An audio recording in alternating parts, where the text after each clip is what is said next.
The Iranians are firing all of their older missiles. And by older missiles, I mean old technology. And the old technology is being shot down, which is the goal. They want the Israelis to waste all of their inventory on these old missiles before they start using the really high-end, devastating material. So I think this is just the beginning. The other part of this is that we're now going to see the rest of the world sort of link arms around Iran.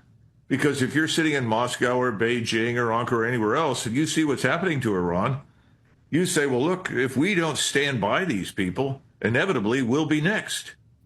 So I think all in all, this is a catastrophe for Israel. Iran, first of all, has an almost inexhaustible supply of missiles, and they have alternative sources. They can not only build their own missiles, they can get additional components and warheads from other sources, whether those sources are North Korea, China, Russia, as I said before, potentially even Pakistan.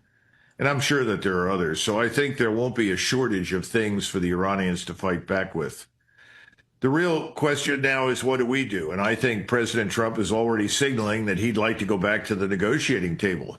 The problem is that no one believes him. He's destroyed his credibility. I don't think anybody's going to show up to negotiate with him about anything.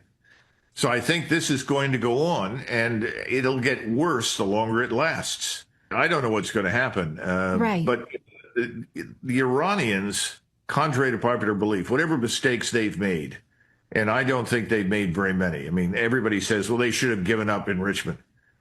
Not really. That's a sovereign right. And enriching uranium for purposes other than military is totally legitimate. Lots of countries have it. Lots of countries do it.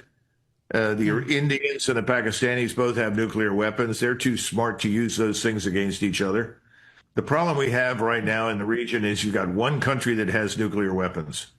They want to maintain that monopoly, and they're willing to do anything against anyone to keep it. And that's where we are. And we, unfortunately, have encouraged it and underwritten it.